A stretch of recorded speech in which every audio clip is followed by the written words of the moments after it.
πώς μπορώ να διαχειριστώ το θυμό μου με το παιδί μου. Νούμερο 1. Κάνω ένα μικρό διάλειμμα και απομακρύνομαι από την αρνητική κατάσταση, φροντίζοντας το παιδί μου να είναι σε ασφάλεια. Μοιράζομαι το συναίσθημά μου μαζί του, λέγοντας του πως αυτή τη στιγμή έχω θυμώσει αρκετά και χρειάζομαι ένα διάλειμμα. Έτσι, μαθαίνω στο παιδί ταυτόχρονα και να μπορεί να καταλαβαίνει πώς να εκφράζεται και πώς μπορούμε να διαχειριστούμε το θυμό μας πολιτισμένα, και κερδίζει χρόνο η μανούλα για να αφαιρθεί ψύχρεμα. Ανακαλύπτω τι πυροδοτεί το θυμό μου. Πώς? Παρατηρώ ποιες συγκεκριμένες συμπεριφορές του παιδιού μου πυροδοτούν το θυμό αυτό. Δηλαδή, τι λέει ή τι κάνει ή τι δεν κάνει και με νευριάζει, τι ακριβώς συνέβη πριν ακριβώς θυμώσω. Αυτές οι απαντήσεις με βοηθούν να αναγνωρίσω τα σημάδια του θυμού και να μπορέσω να έχω χρόνο να κάνω κάτι πριν ξεσπάσει. Παρατηρώ το θυμό μου, παρατηρώ την ποιότητά του.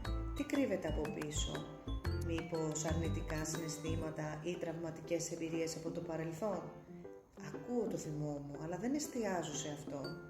Παρατηρώ με τι συνδέεται, με τι συναισθήματα. Για να μπορέσω να το ξεφορτωθώ, πρέπει να δω τι κρύβεται από πίσω, ποιος φόβος ή ποια τραυματική εμπειρία. Και τέλος, παρατηρώ το θυμό μου και τον αποδέχομαι. Προσπαθώ να φερθώ ψύχρεμα και να μην λειτουργήσω παρορμητικά. Ο θυμός έχει ένα μειονέκτημα, δεν μας αφήνει να λειτουργήσουμε λογικά. Αναρωτιέμαι, τι πάει τόσο άσχημα στη ζωή μου και γίνομαι σταθερίο? Τι χρειάζεται να αλλάξω, τι χρειάζεται να κάνω για να μπορέσει να αλλάξει αυτή η κατάσταση? Οι κανόνες που έχω λειτουργούν? Χρειάζομαι καινούριους κανόνες? Μήπως οι κανόνες που έχω δεν λειτουργούν πια και χρειάζεται να θέσω καινούριους? Τι γίνεται με τη ρουτίνα του παιδιού μου και το πρόγραμμα? Αφιερώνω ποιοτικό χρόνο με το παιδί μου ή μήπως θα κάνει όλα αυτά για να τραβήξει την προσοχή μου λανθασμένα και εγώ θυμώνω? Μήπως ο θυμός αυτός αφορά κάποια δικά μου προβλήματα?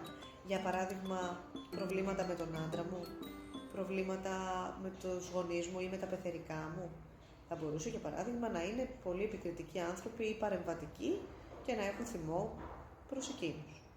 Θα μπορούσε να είναι θυμός που βρίσκεται σε άλλα θέματα, όπως για παράδειγμα θυμός στην εργασία μου.